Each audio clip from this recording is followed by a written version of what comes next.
Let me have a sip of water. So basically, I'm going to do a brief introduction. You'd like to go by Charles Andrew, Yes. and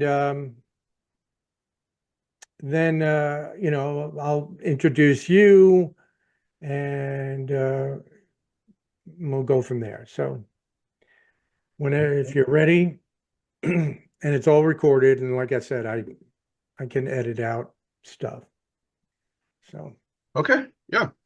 three, Good. 2, 1, 3, 2, 1. Hello, and welcome to the Script Mentor podcast. I'm the Script Mentor and your host, Gino Scala. Today, I'm very excited to introduce you all to a WGA screenwriter. And let me tell you, he's one of the best screenwriters I have ever read.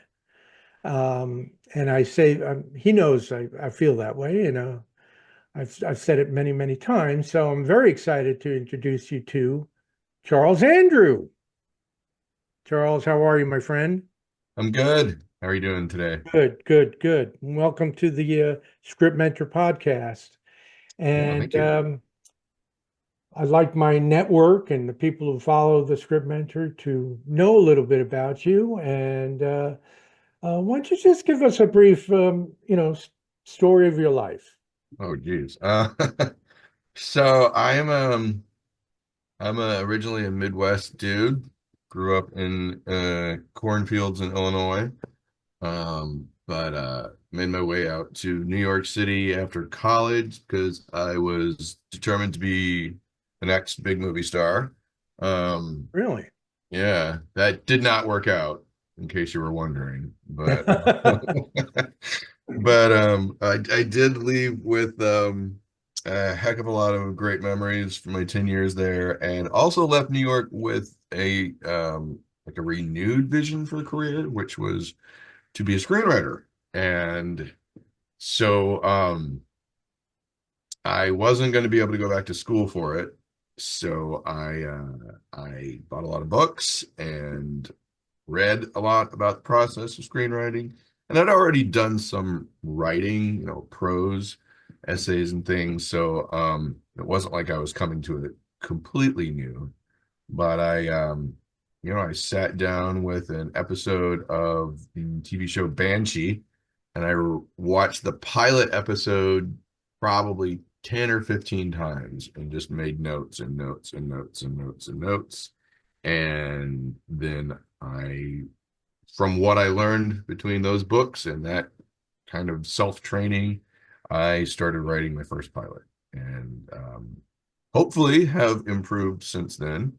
But yeah, and so now I'm been writing for about, I would say, writing, actively pursuing screenwriting for about 10 years. And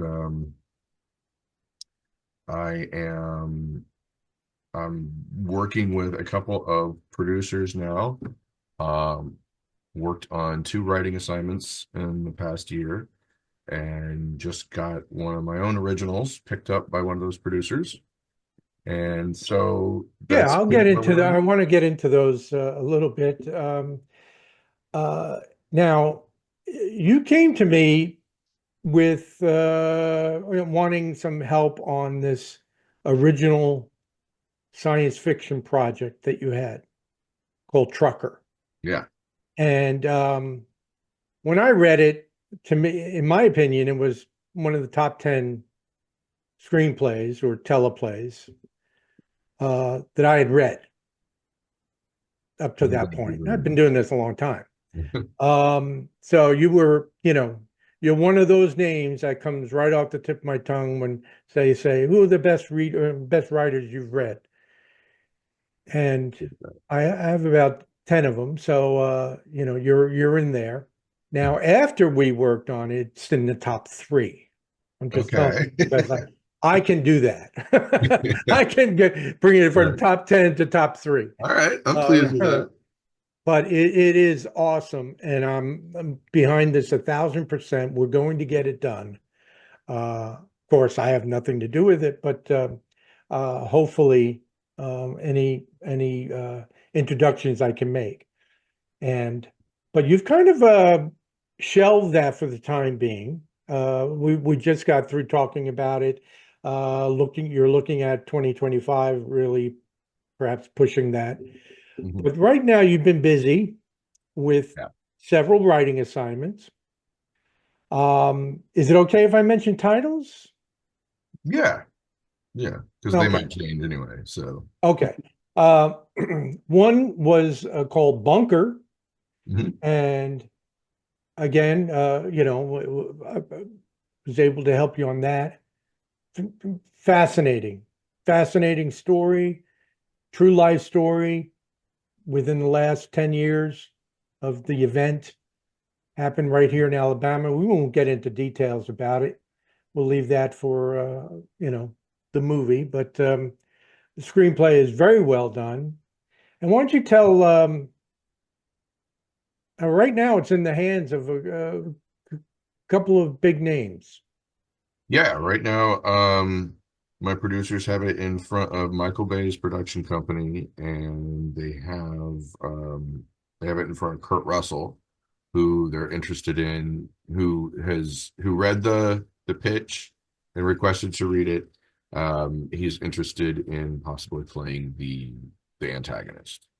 So that would be Which really is shocking. Not that he would play an antagonist, because he may have been. I'd have to think, but he may have been a Well, yeah, he may have been an antagonist in some other movies, but this one it's interesting. Now, when I think of Kurt Russell, I think of him, back in the day of with Sylvester Stallone, Tangled Cash or something, or Mhm. I go all the way back. He was the first movie I saw as a child.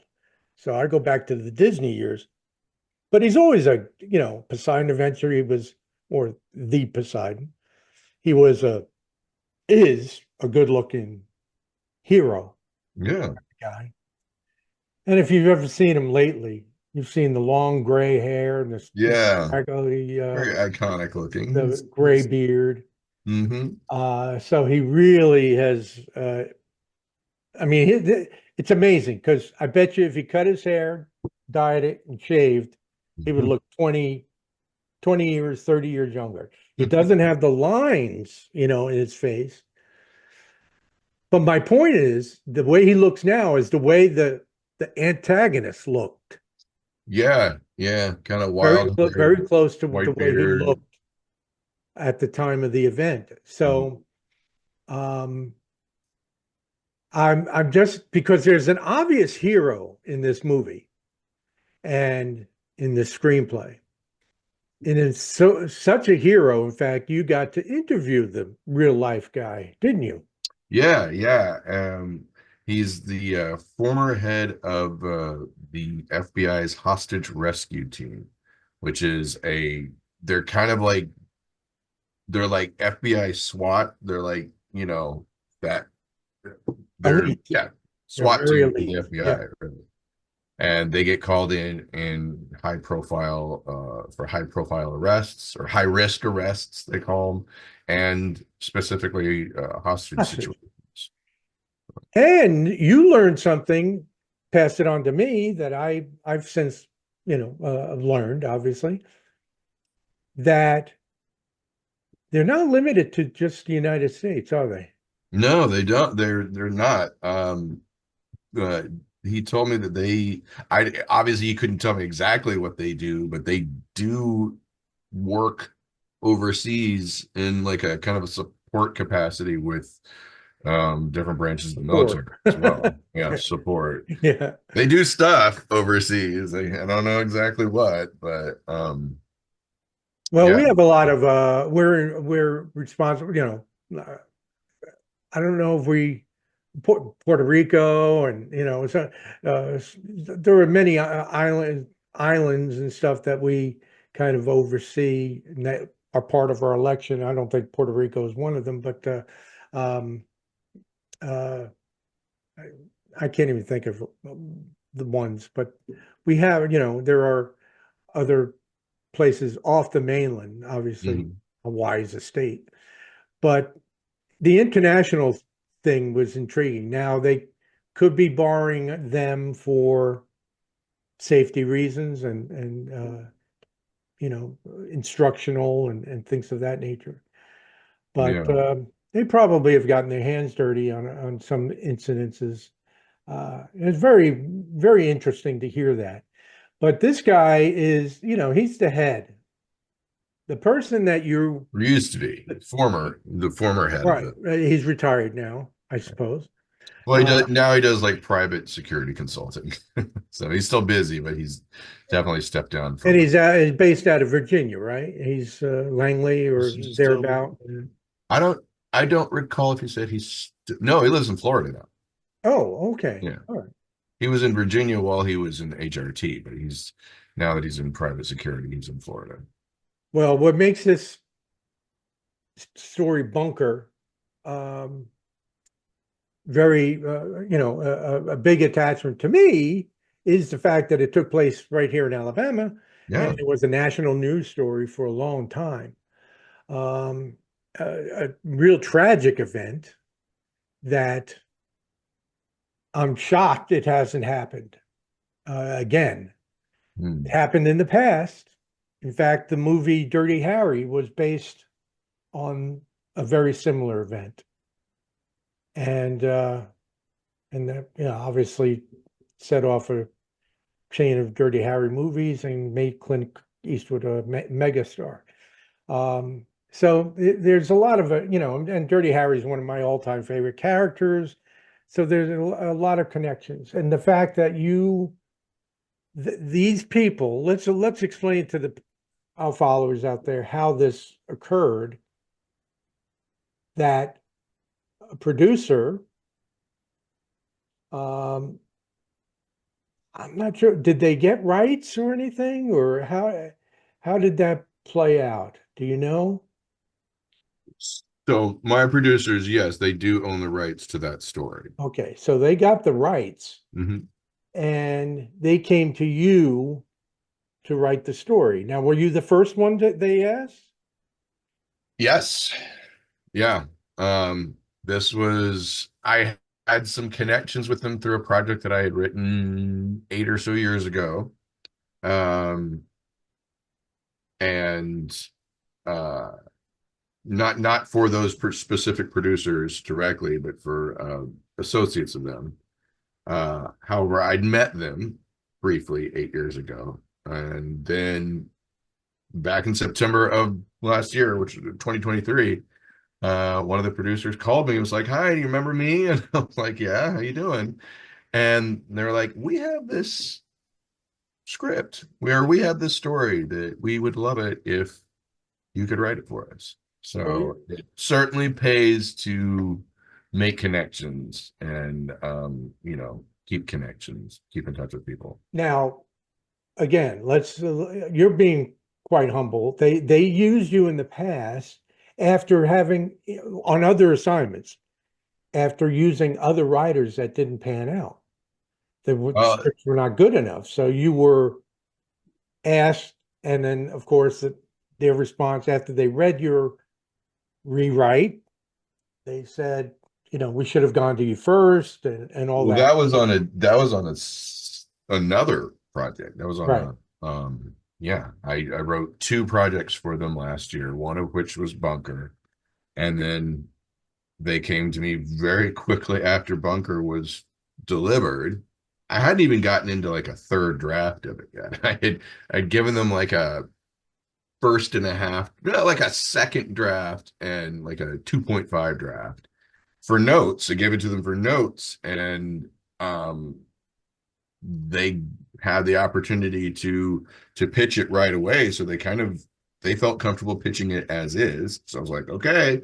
But I really hardly had a chance to catch my breath before they came to me with a second project that had been through two writers before, that they weren't happy with. And they said, "Man, we should have come to you first on this, Right. but can you turn this around in 4 weeks?" So I was like, "Whew, okay."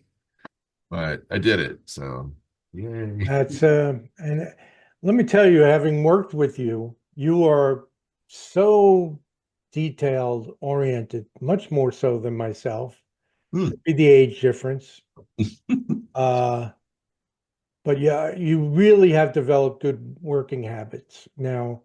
And that when we set up a Zoom, and we probably Zoom, many times over Yeah. stories, and we spend, lots of hours together on it. We talked it through thoroughly, point by point, what worked, what didn't work. I would throw out a suggestion, you would counter with a suggestion, and more often than not, your suggestion was better and got me excited, or we kept topping each other until Yeah. Well, we that's got just the beauty of collaboration. That's why right. I love collaboration so much. Yeah.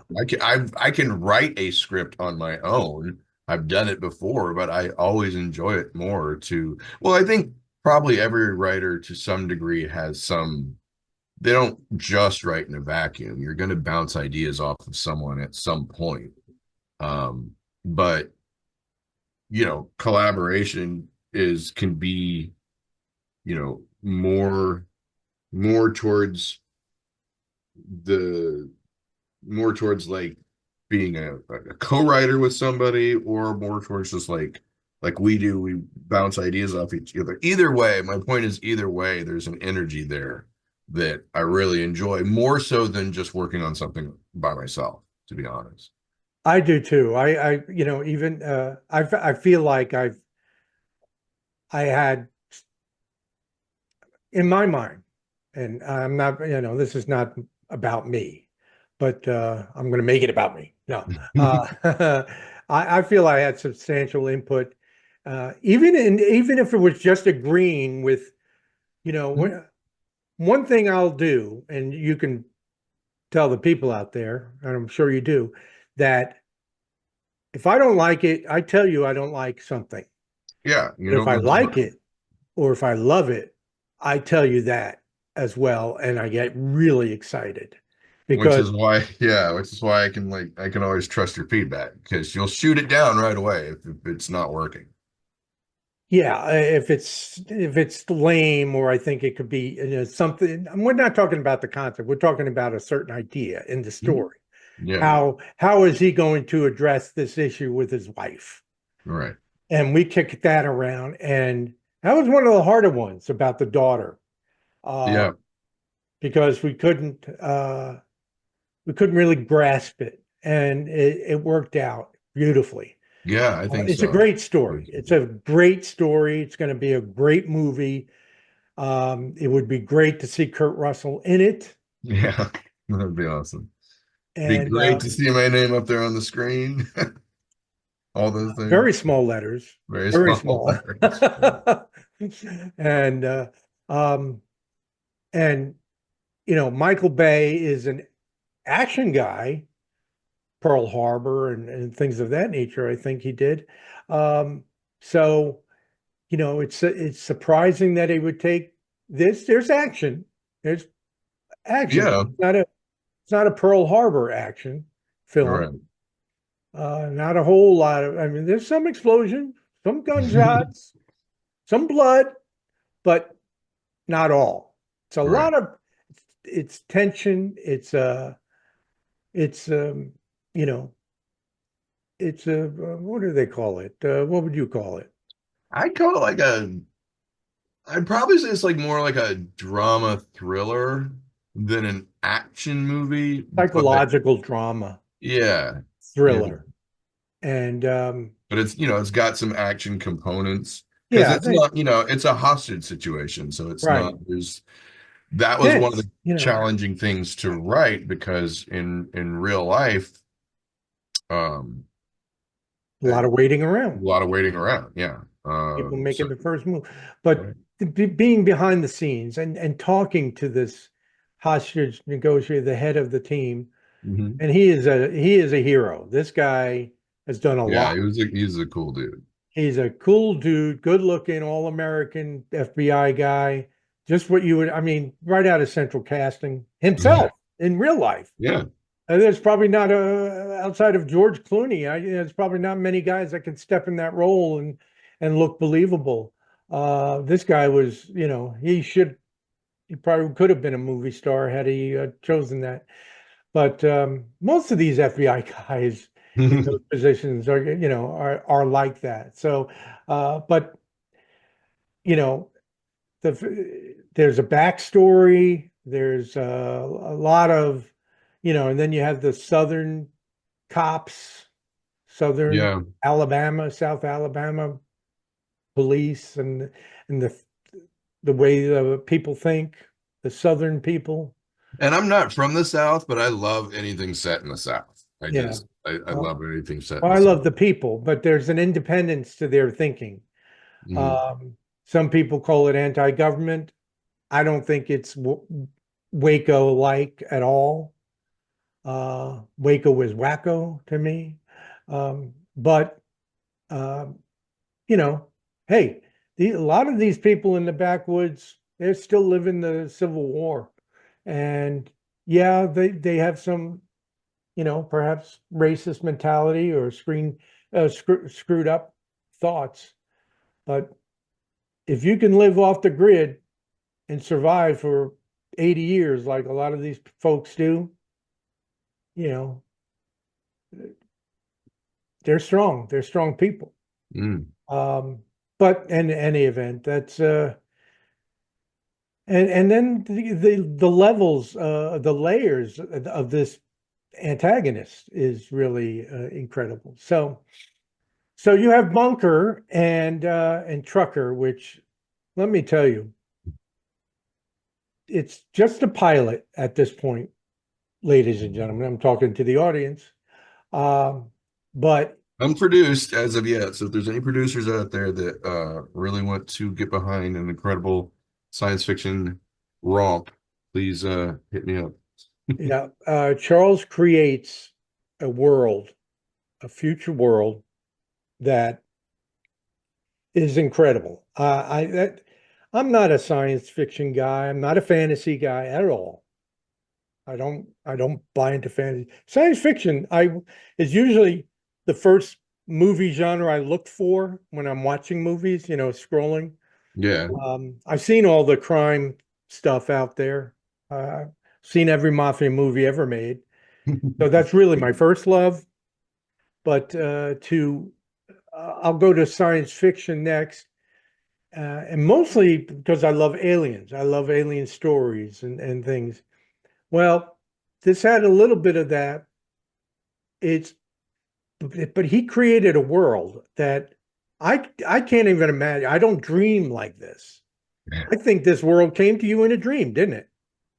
Um, no, Or and your it came with an incredible brainstorming session with my partner.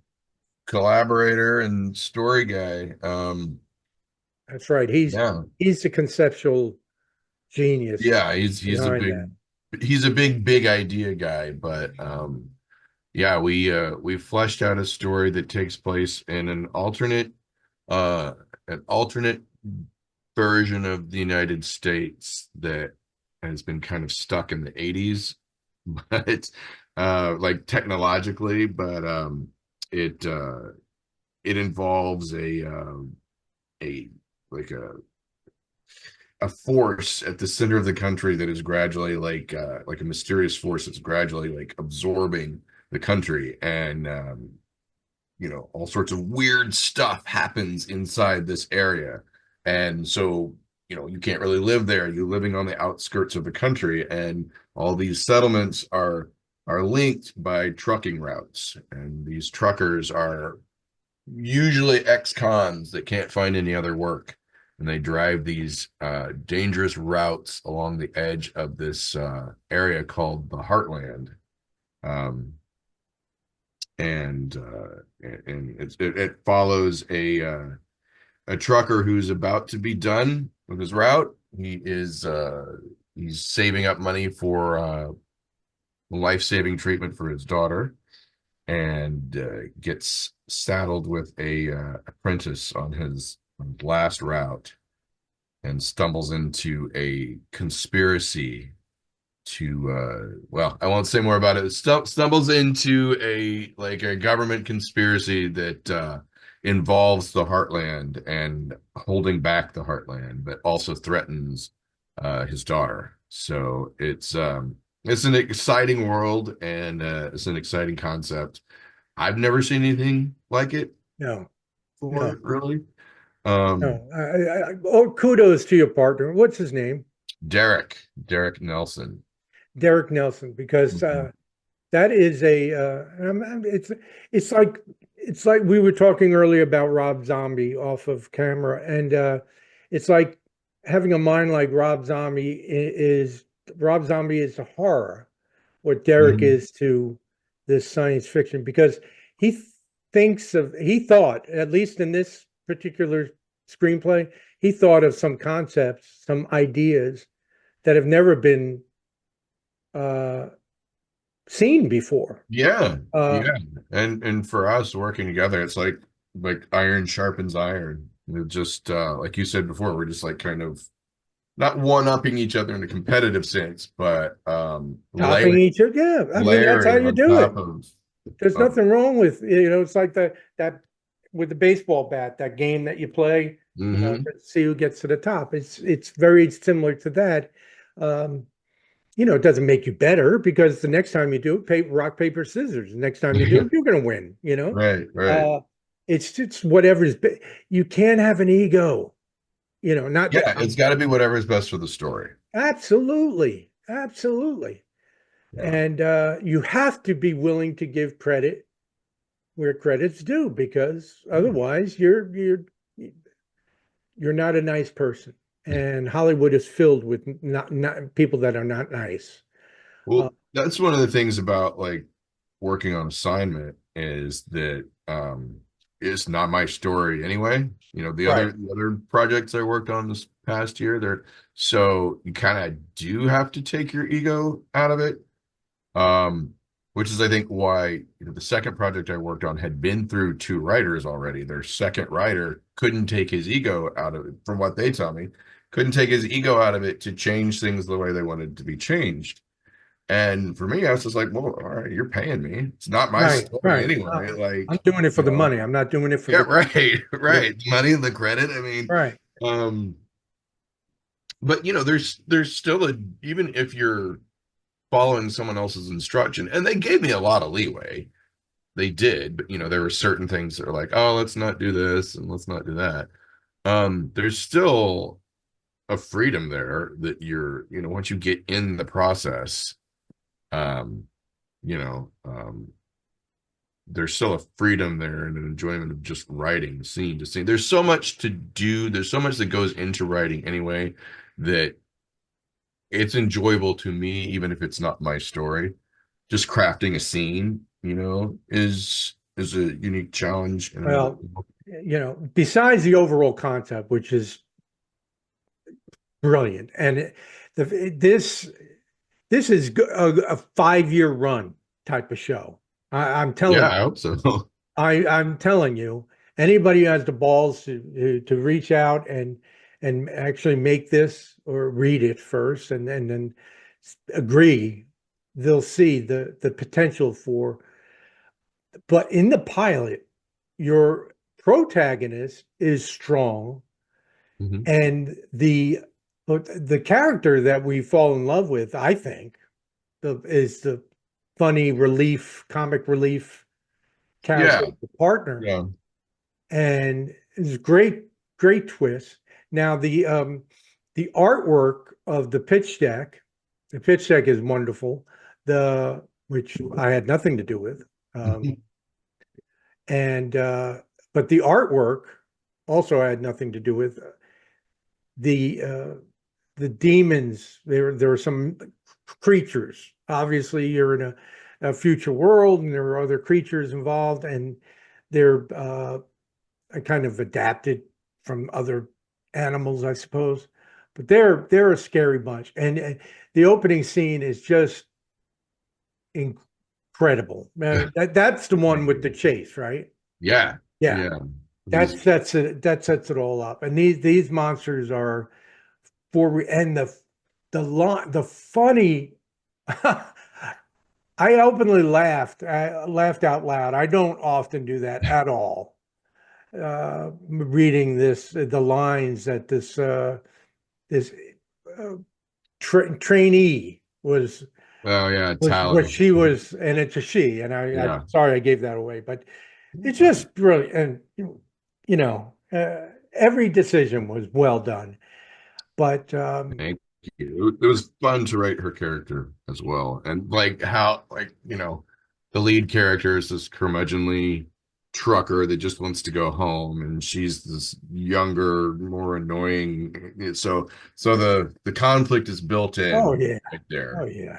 There's a 20 years age gap, so there's no Mhm. sexual tension, and I think she may not even be interested. Wink, wink.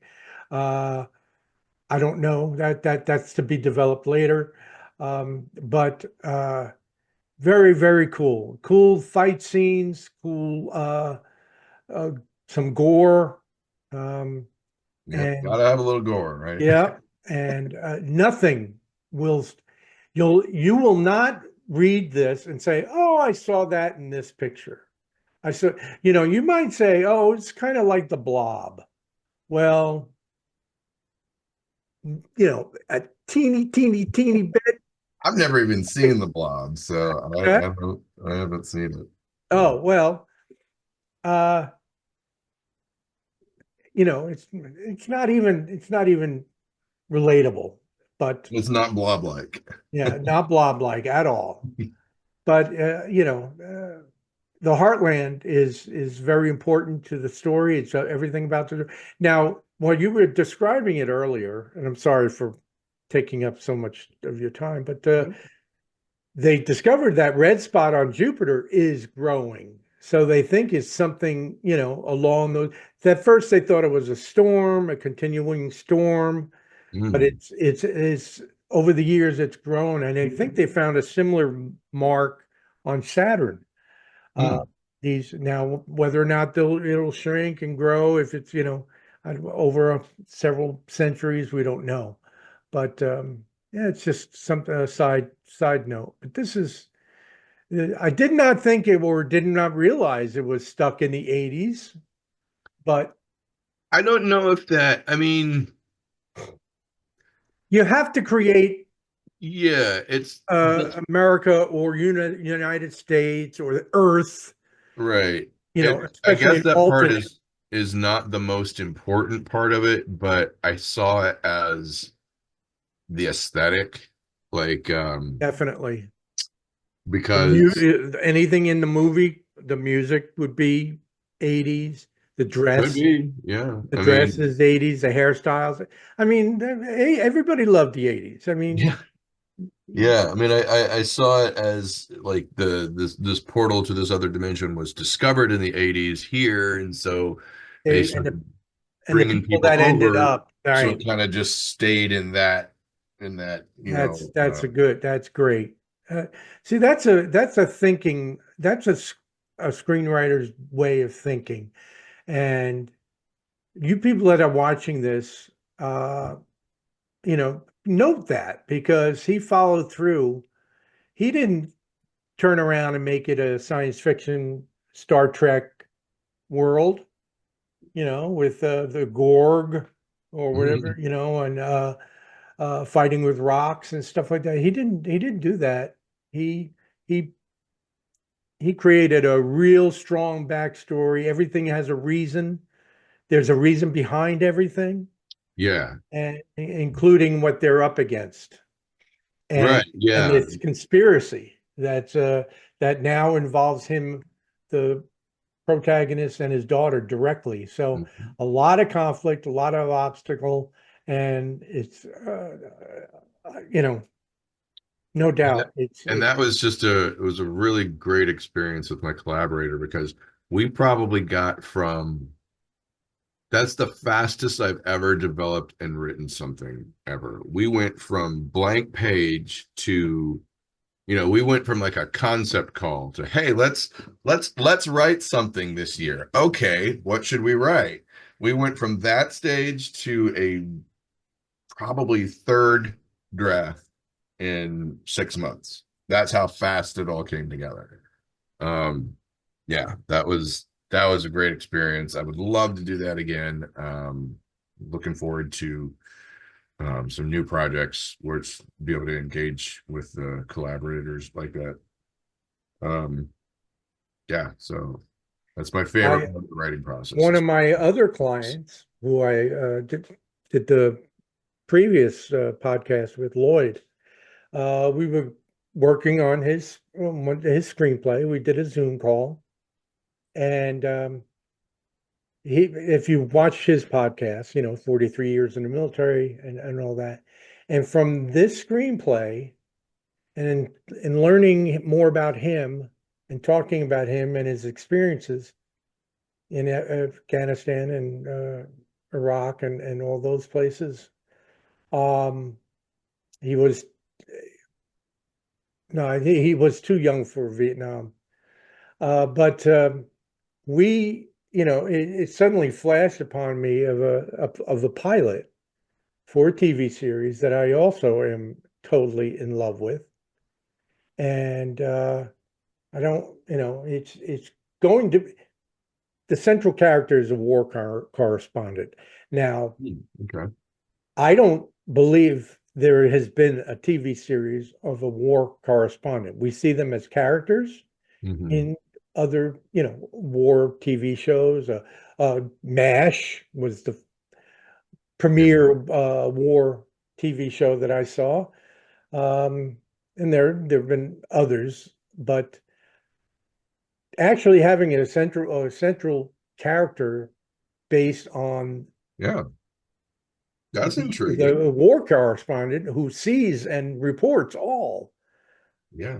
I don't believe it's been done. So we're very excited about doing that and getting a pilot together and getting that concept out there because I think it'll be big. I really do. Now, and his ego is in check to where even though it's loosely based on his life, because he did see things and those are the stories we'll report because he broke a lot of Mhm. news about stuff that was going on. Um, and not all of them on the up and up, obviously, both on our side and on their side. So uh, it's going to be, we're in a world now, a period, probably for the next 5, 10 years, where full transparency is expected. Mm. And we're going to hear a lot about stuff that happened in the past that we were led to believe something else was going on. And, it started with JFK, and now we're finding out stuff about him, about the cover up there. And it's only going to get more and more because of the people in charge who are going to release a lot of things. So anyway, I'm going to wind this down, and you have projects that you're currently working on. We are, at this point, both Trucker and Bunker are kind of sit and wait. Trucker Yeah. will get a full scale onslaught next year with competitions and Yeah, queries and things. I'm gonna query. One thing I'm waiting on is there's a lower budget film that the second project that I wrote this year for the producers is slated to start shooting next year. So I'm kind of want to wait and see if having my name on something that's produced gives me a little bit more traction And in that's some also areas. already been financed. Yeah. Yeah. So, Yeah. I mean, that's the big hurdle. Now, before Yeah. before we go, there is one area that I'd like to touch. Mhm. Your head. No. Um, uh, the WGA status. Now, you, well, why don't you tell the people how you became WGA writer? Because it's quite unique. Yeah, it's a funny story. So about 8 years ago, I was living in Chicago. I had not written, this was before I had ever written a full length screenplay. So I was still like working my way up to that. Um, but I met a producer through Derek. I met Derek first and met a friend of his who's a producer. That producer introduced me to a couple, a young couple that worked below the line in movie production in Wilmington, North Carolina. They had a an idea. Neither one of them were writers, but they had this idea for a crime thriller that they really wanted written. And so this producer introduced me to this young couple. They couldn't pay, so I did but they couldn't pay, but that's okay because I didn't have a full screenplay under my belt yet. So it was like, win-win. Um, but because they couldn't pay, I asked them in lieu of payment, because they had formed an LLC to try to go out and pitch the script after it was done. I asked them if through their LLC they could just become a Writers Guild signatory company, which apparently is not, I think it's, filling out some paperwork and maybe a couple $100s. It's not a hugely expensive process. But I said, all right, if you do that, then this becomes a union project. And if I'm working on a union project, I can go and get my Writers Guild membership from that.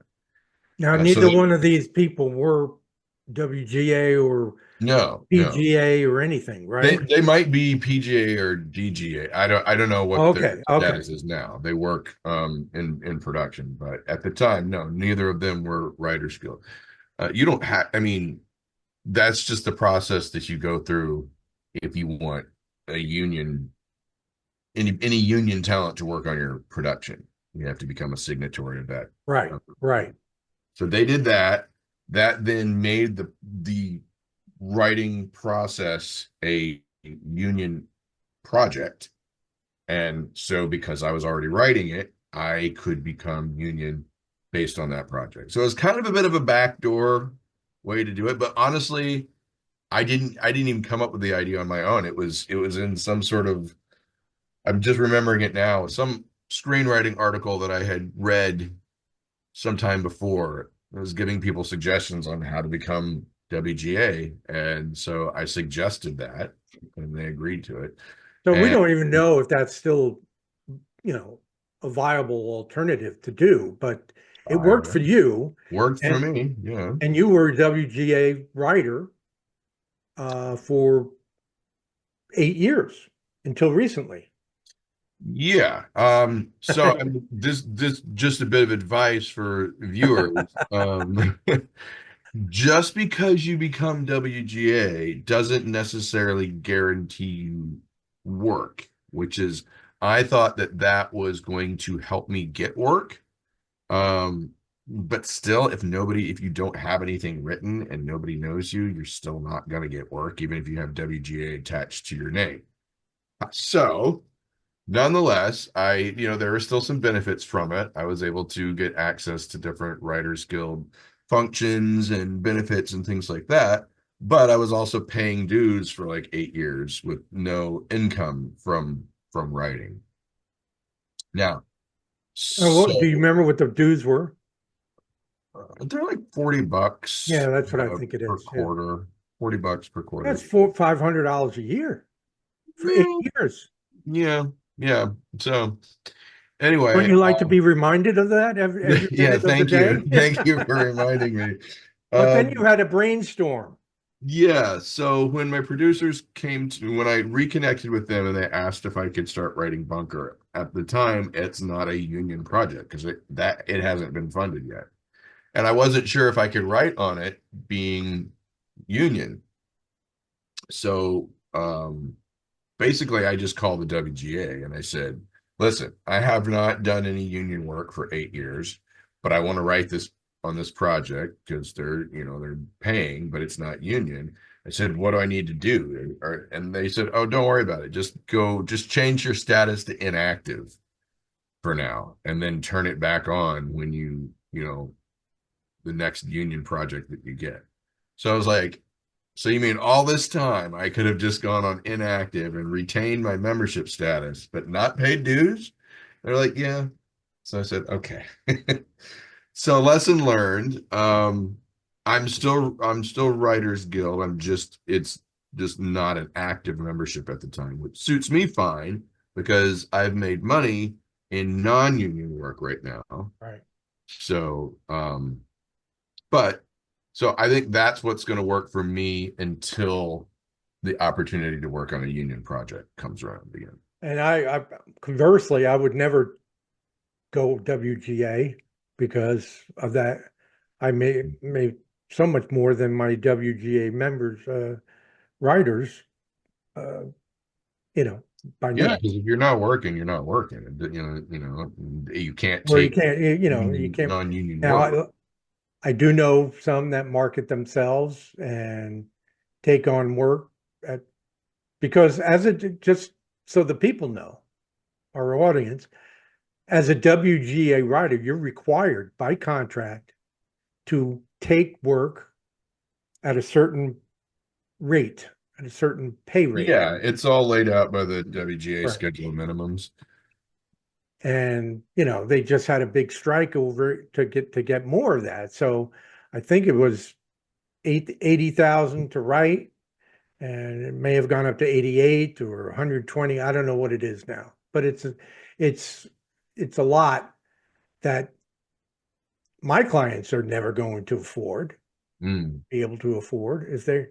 So um, it's either starvation and staying as a WGA writer, or Right. putting it Because on yeah, hold. it's not like every WGA writer is making that kind of salary. I mean, especially No, the strike last year, a lot of writers that were, kind of packing it in and going back to parts unknown because right, it just wasn't stable enough. But right. um yeah, I mean it's not necessary until it becomes necessary. Like if you can write and make a living and make some decent money and make credits as non-union, I But would do that. And then, like you know, like in your situation, if because they were funded and it was well, no, you did it a different way. In my situation, they they got funding. It was a WGA. They applied for WGA status, signatory, and it was going to be a union production. mhm. Therefore, I was eligible for union writing because they were going to submit my name to the WGA, and I would have been eligible, and all this stuff. So I would have gotten the minimum rate for the WGA writer. As it turned, it didn't get that far. Mm. Um, I was paid for, well, I wasn't even paid for anything actually, and nobody was. But there were a lot of promises out there, and but yeah, you if they're WGA already and they find you and say, hey, we like your stuff, and you say, I'm not WGA, they say, well, we'll get you on the WGA and we'll pay you that rate. And Yeah, it's really just a matter of if you're not WGA and you get this opportunity, it's they basically just would say, well, we really like the work. Can you become union if we hire right, you? And right. you obviously say yes. And then, um, Most production companies, conversely, are not going to. They're just going to pass and say, well, we have to find a WGA. But if they already know your work or they know you personally, yeah, they might do it that way. They might say, yeah, yeah, we'd like yeah, to hire you. They're hiring a non-union person, but not officially until they become union. And Yeah, and in my case, I can just reactivate my membership right. for Yeah, that's the ideal yeah. situation. So if anybody out there is also WGA that hears this and uh, has some input on this topic, or has a question, or saying that perhaps it's not accurate, please let us know, because this is this is what he experienced. I experienced my deal, Yeah. and Knock but on we my hear door. we hear different stories all the time. So, but I wanted to make sure that point was made, um, and that you are WGA qualified, not currently WGA. I know you will be working for the Script Mentor and Shark Eating Man Productions when the right project comes along. Yeah, You looking are forward to that. you are currently doing you just got an adaptation assignment, so that's going to be another feather in your cap, because few writers can actually do one, and I know you can. So, on that note, Charles, I want to thank you for spending all this time with me at the Script Mentor and the Script Mentor podcast, uh, Yeah, thank you for having me. interviewing people that I know in the business. And, I'd like to promote them as much as possible. You are available for writing assignments. Yes, absolutely. And, if they need to get a hold of you, they can, your contact information will be within on the podcast information, Sure, but yeah. also, go ahead. No, they Oh, can reach out to you also they too. can contact me, and I'll refer them right over to you, because, you are worth it. You're an exceptional writer, and I'm very, very happy to have um, met you and worked with you. And quite frankly, you're a much better writer now, just to be Yes. honest. But Yes, well, it's been a joy working with you too. I always like our calls and yeah, uh, they have been good. making it work. So, All right, my friend, make the best of the weekend, and good luck in the future, and I'll be around. all Okay? right. Sounds good. All right, let me find a way to shut this down.